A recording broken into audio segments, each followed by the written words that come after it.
Welcome back to the At Last podcast. This is episode 25. Woo! So we are officially a quarter years old. Yes, that was aggressive. But we are excited. We're nearing the closing of the year 2025 . So this is episode 25. That's kind of cool. And we did 25 pesos in a year, right? Isn't that? I heard pesos. There's 25 pesos in a year, right? Like we started in 2025, or did we start in 2020? We did. Yeah, that's right. Yeah. Wow. That's cool. Wait, we're going to have a 26 one. Yes. I forgot about that. So we are going to have one finale episode to close the year, but this episode is going to be kind of about, how we might be acting and feeling during the holidays. I feel like there's 3 different kind of banks that you could be in just during this holiday season and nearing the new year. One boat you could be in could be you are just grinding, like just getting stuff done, getting after it, chasing the bag before the year ends, trying to get that extra money to get Christmas gifts, just nonstop trying to accomplish your goals for 2025. No rest. Then I feel like you could be in the opposite boat where you're just like, okay, I'm done. Like I'm cooked. I'm resting. I want to be with family. Like I have no motivation. And I'm just chilling. I'm coasting through the rest of the year. And then I feel like you could be in the middle. You could be, getting stuff done, but you're not overworking yourself. And you're spending time with family while trying to rest this holiday season to close out the year. And maybe that's the sweet spot. So what I do want to talk about today, though, is more on that side of work, being kind of a little bit of a workaholic, not just during the season, but kind of all the time. I do feel like the problem, like the issue that we want to get to is when we idolize what we're doing and what we're producing, and we end up making that, whether it's our job or just our career, our title, whatever we're doing, as so much a part of our identity. Maybe in your bio, and I was guilty of this. I think I still am, but just listing out the things that you are a part of and the things that you do, like that's just a regular, normal kind of thing now. But I think that we just want to talk about the dangers of making work such a huge part of who we are, and how really we'll end up just losing out on so much of life and really missing out on what God really intends for us to do, because we're so caught up in going and doing as part of our identity. Yeah, and I think specifically for like women, how this has become our identities. I was just thinking through like how we got to this place of society where it's now like admirable if you were a boss lady. Right. And, if you look at biblical times, a woman found her value in having kids. Mm-hmm. Like that's how she was seen as, I guess, of worth during those times. Not saying biblically, but I'm saying like culturally. Back then. Yeah. Was by bearing children. And you think of the story of Hannah, her husband had other wives who were able to have kids, but she wasn't able to. And so that's when she calls out to the Lord. But there was this like identity in a woman and having kids. Like that's where society saw them as worthy. And then we went through this phase where then, women became moms and became house moms and wives, and then eventually got jobs. And now we're at this place in society where it's almost looked down upon if you desire to be a stay-at-home mom or wife. People look down on you if that's where you find, where you want to do.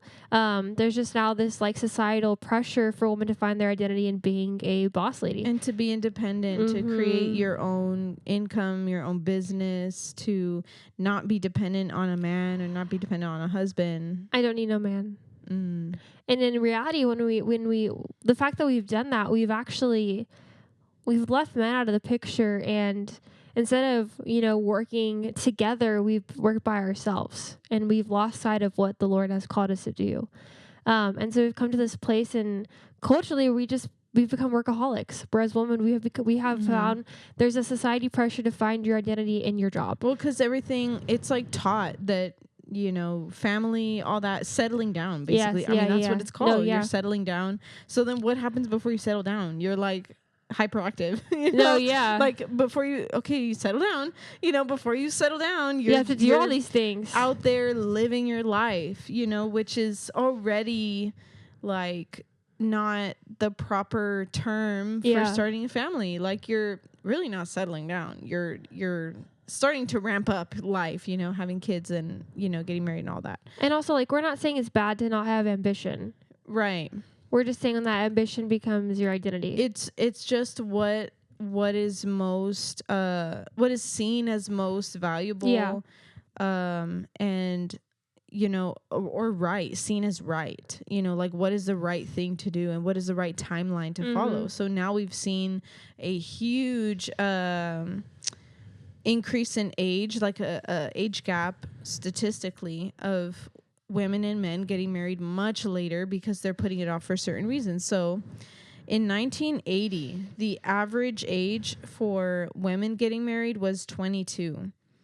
And you know, that age was still relatively low before starting a steady increase over the years. So and then I'll read one for men and women. Between 1980 and 2011, the average age for someone to first get married, it rose 4 years for men. So it went from like around the age 24 to age 28, and it went up 4.5 years. So for women, it went from age 22 to about age 26. And that was just like 2011. So now the average age for women getting married is 28 to 29 years old. And we see that is a consistent increase from previous decades as people delay marriage for education, career, and financial stability. And then it says here also, and this is just, you know, I Googled why the age is rising. Young adults are reaching milestones like living independently, getting married, and having children much later.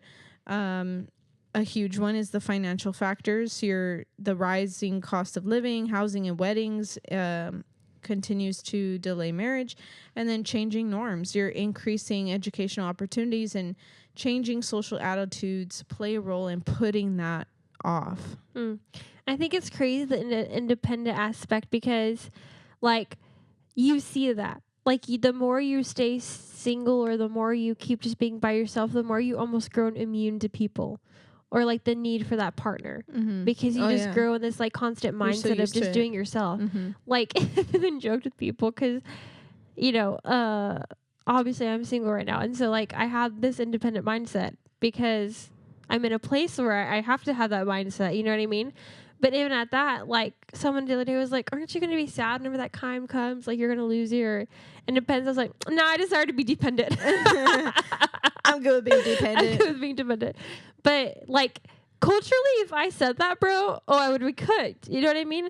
Like it's become this thing where like that's looks so down upon, which is just so sad. But I think that's crazy. But another aspect is obviously the financial state.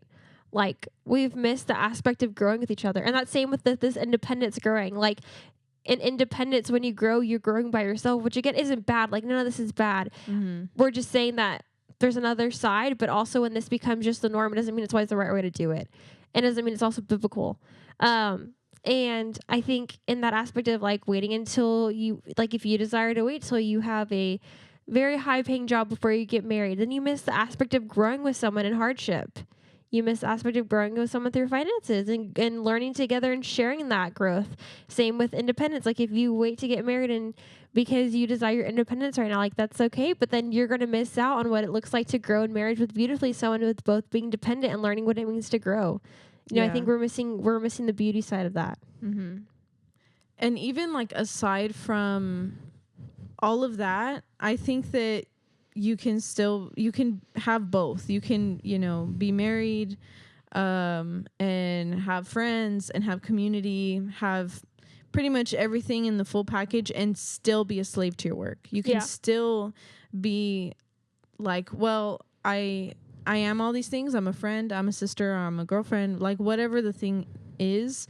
And still your identity is still tied to, but I'm this at this company, or I have my own business and this is my everything, you know? And so that's kind of what I want to help us get out of that mindset. It's really hard though, because I do feel like there's a lot of pressure, you know, from culture to be this like independent, like super strong, do it all woman, you know, that's able to balance everything. And we just weren't made to work like that. You shouldn't have to do everything. You don't have to do everything that you're able to do. That is just it's not worth it for your life to be feeling like if you're not doing something, or if there's any wiggle room in your life at all, then you're wasting time, and you have to fill it with something. Like, I think that is a lie that our world has given to so many people, but underneath that slave to your work, obsessed with the grind, I think underneath that could be so many rooted issues, you know. It could be just like something that happened, you know, when you were younger that made you feel like you weren't good enough, that you weren't doing enough, and so you're trying to make up for that.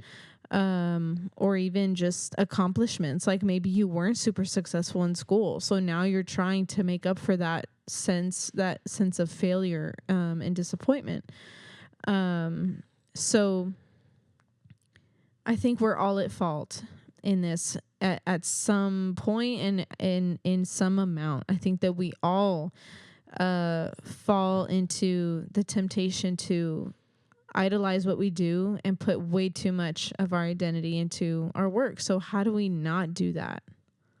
Yeah, I think like one thing I was thinking about is you think about Paul. Whenever he introduces himself in scripture, he always says Paul, a servant of Christ. Like he never says Paul. Yeah. I don't know. I don't even know what Paul did.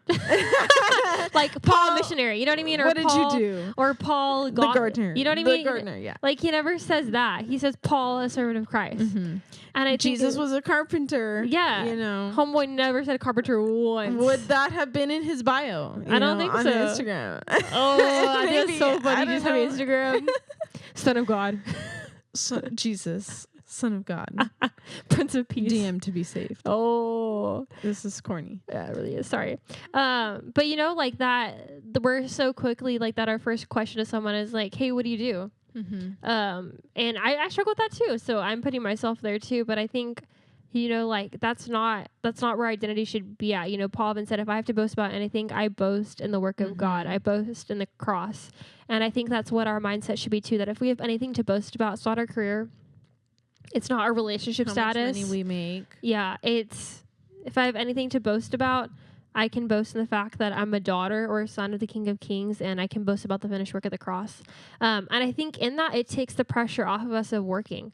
I think the reason why sometimes we put so much pressure on ourselves to work is because we feel this need to compensate, or we feel this need to find our identity in something, or be known, be recognized. And the reality is the cross enough for you? You know, is what Jesus did enough? Because if it is, that should take the pressure off of knowing that, man, I don't need to continue to please all these people. Right. I don't need to work for some kind of name. I don't need to work for some kind of influence. I don't need to work for some kind of career.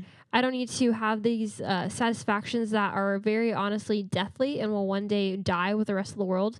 I can know that my eternity is set, and I can live for the things that are unseen and just work and not make it my life. Because if we make work our life, then we end up living for something that's going to die one day. Yeah. You know, the reality is we're living for the unseen, not the seen. Yeah. And that's going to look crazy to some people. Some people are not going to understand it. Some people may not understand why you turn down a promotion in a job because you rather still be committed to your family. Right. You rather still be committed to the local church, whatever the case may be. And that's okay. It can look crazy to them, but the Lord honors and he sees that. Yeah. I think another huge part of it that we haven't really mentioned is the love of money. Like that is a Yeah. very real thing. You know, you do need enough to live a wise life, to be wise and live a life that is sustainable, that will put food on the table. Like, yes, of course, like that is necessary, but there needs to be a dependence on God. There needs to be a trust that he is the provider. Like if you really do believe that, then that whatever that intention is behind your actions, you know, if it is like, oh, I just love getting like that extra income, or I love getting that cash app in, or I love getting that extra paycheck, like I like the feeling makes me happy and then I can buy what I want. You know, I just think that we need to be cautious about that, and I'm at fault for that too.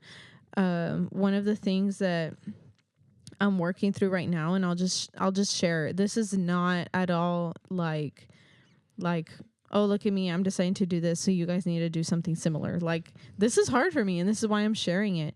But as most of you know that are listening, I'm a photographer on the side of my full-time job, and for years, like it's been super flourishable. Is that a word? Flourishable? It's been very successful, you know. Like I have earned or gained so many new clients that trust me, that love my work, and I love what I do. It has helped my family in so many ways, especially having a baby, you know, having that extra little income come in, like has been so helpful. And I can very easily, very quickly just fill up my schedule with more and more people that I can do photo shoots for, to get that extra money. But at some point it's gonna tear holes in every other area of my life. It's going to allow me to be away from my son. It's going to cause me to be away from my family, to even take care of myself. Like, you know, all the things that I could be doing, that are a benefit to my life. So in the new year, I've decided, you know, like I think I just have to take less. I have to do less. I need to stop trying to do more. And it's hard. I'm saying it's hard because of course, like if I had a love for money, I could just keep going. I could just keep going. I could promote myself more. I could put myself out there more, fill up my schedule more until I am bleeding and, you know, burnt out. But it's not about that. And life is not about that. Like my son growing up, he's not going to think about how much money we had and how many gifts he got every year at Christmas because I had this extra side gig. He's going to think about how much time I spent with him. And so, that's something I wanted to share as like a vulnerable, you know, moment of like, you know, it's hard. Like we have to make decisions like this throughout life because you're evaluating what's really important. And so the temptation there is love of money, and the temptation there could be like what I'm known for, and having all this number of people reach out to me. But what's most important is how I am with my family and how I am with my husband, you know? So when you evaluate your life and when you think about what we're talking about, ask hard questions to yourself. Like, why do I do what I do? What is the motive behind what I'm chasing? Has God even told me to chase after this one thing? Has God even told me to do all this? Because it could be something that's good, but not something that's beneficial. And it could be something that's harmful in the long run, that you may not even see right now. Right now, it may feel good. Right now, it may be exciting and new, or you know, you may be receiving recognition that is fresh and new that you want to receive all the time, but really do some like investigating, like is what I'm doing even good in the long run? Because we have to think about our future as well. We've talked about that before. Like everything you do right now is for the next generation. And so when we are putting work and who we are as a career, our title up on a pedestal, and we're saying this is more than who I am in Christ, I truly believe that we are limiting what God is able to do because we're putting something that's earthly and temporary in front of him. Yeah, that's really good. I just was to close. I was thinking of the verse in Galatians where it says, sorry. Wow. Okay. Verse 7, do not be deceived. God is not mocked. For whatever a person sows, he will reap. Because the one who sows to his flesh will reap destruction from the flesh. But the one who sows to the Spirit will reap eternal life from the Spirit. Let us not get tired of doing good, for we will reap at the proper time if we don't give up. Therefore, as we have opportunity, let us work for the good of all, especially for those who belong to the household of faith. And I was thinking, like, this goes into that topic, like when we sow into the things of God, when we sow into the sacrifices that come with that, of, like, for instance, you deciding to not make as much money, but you're sowing into your family, and that's the thing of the Lord. Or when you decide to not take the job promotion and sow into spending time with the Lord, or sowing into the local church, whatever it may be, we'll reap within the eternity of the Lord. We'll reap within heaven, with treasures that are earth, that are eternal and heavenly. But if we decide to sow into things of this world, if we decide to sow more into our flesh gratification, or whatever that is, we're going to then reap the things of this world that lead to destruction. And so I think during this holiday season, like, as we sow, like, let's sow into the things of the Lord. Let's sow into rest, because rest is a gift from the Lord. It says in Hebrews that rest belongs to the people of the Lord and is only accessible through the people of the Lord. And so rest, sow into rest, meaning time with the Lord, not into binging Netflix, but into time with the Lord. Sow into your family, sow into your friends of community, sow into your marriage and your kids. And you may not see it in this life, you may see it in different glimpses, but you will see it in eternity. That's what we're reaping. That's what we're sowing into. Yeah. The last, like, little challenge that I'll give as you reflect and as you close out the year, what are you most boastful about? And really pay attention to things you say out loud to other people, but also what occupies your heart and your mind. Like, what are you most proud of?